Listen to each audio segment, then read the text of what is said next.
Hi, it's Dr. Jeffrey Mark. September is National Food Safety Awareness Month. And today I'd like to talk to you about who's at risk, symptoms, food safety tips, and some testing and treatment. So anyone can get food poisoning, but there are certain people that are more likely to get sick from food poisoning. And these include people that are over age 65, younger children under age 5, people with weakened immune systems, and pregnant women. Here are 5 signs of severe food poisoning. So if you have these symptoms, you should definitely contact your primary care physician or give us a call. If you have bloody diarrhea, fever higher than 102 degrees Fahrenheit, frequent vomiting, dehydration, where you can't keep things down, and diarrhea for more than 3 days, these are all severe findings that will need more evaluation. Here are 4 steps that you can take for preventative measures. And they go in these steps of clean, separate, cook, and chill. So these are from the CDC guidelines. So you want to wash your hands and all the surfaces involved in cooking thoroughly. You want to wash your hands for at least 20 seconds. Some people will sing the alphabet, which takes about 20 seconds. And they could just make sure they have lots of suds and soap and to wash thoroughly. You want to make sure you're rinsing your fruits and vegetables under running water.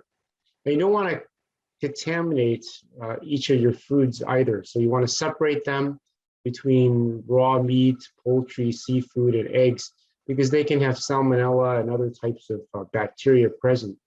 So you just have to be careful when you're using cutting boards to keep those separate as well, and to make sure that you separate them when you're packing at the grocery store as well.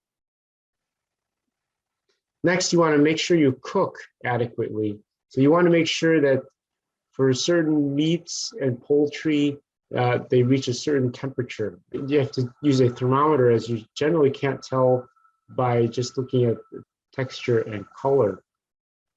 So these are the temperature guidelines: 160 for ground meats, 165 for poultry, 165 for leftovers, 145 degrees Fahrenheit for fresh ham, that's raw, or 145 degrees Fahrenheit for fish.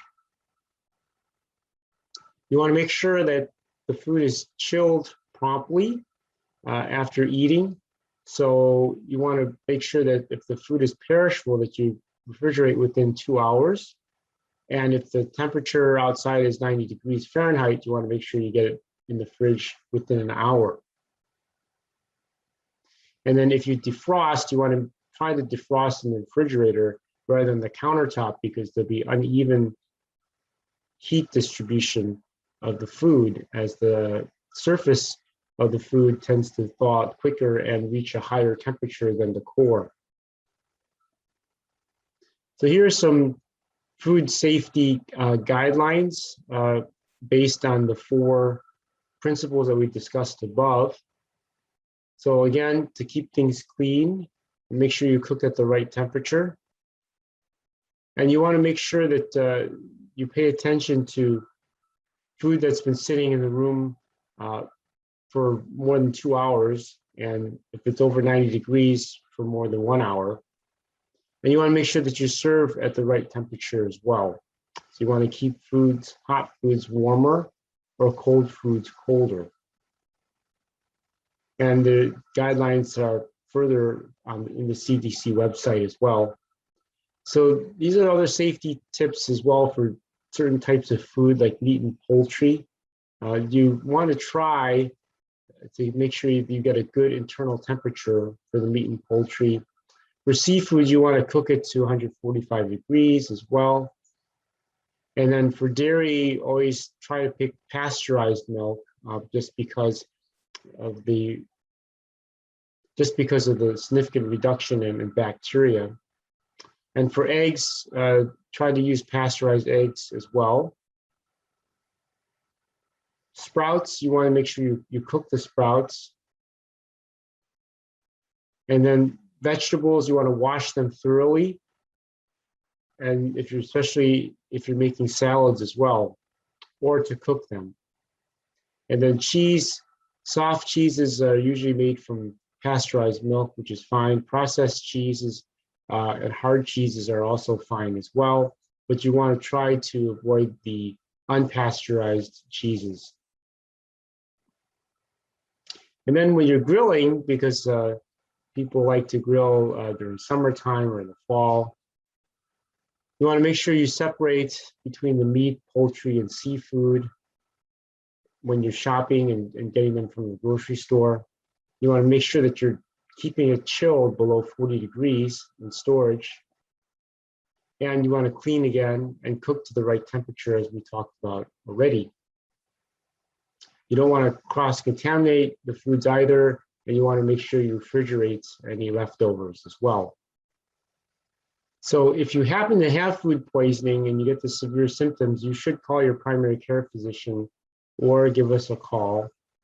And you may need further testing, such as a stool culture, to make sure you don't have something like salmonella, which can be more significant, especially for those immunocompromised groups or the first set of groups that I told you about. You may or may not need antibiotics.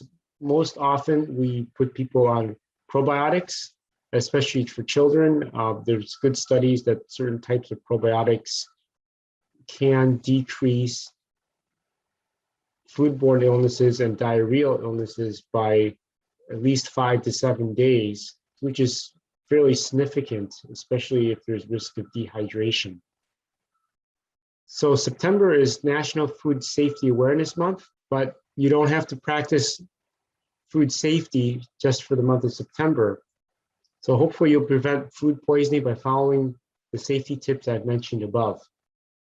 So for more information on restoring the microbiome, all functional health programs, and probiotics or nutrients, you can contact us at info@jeffreymarkmd.com.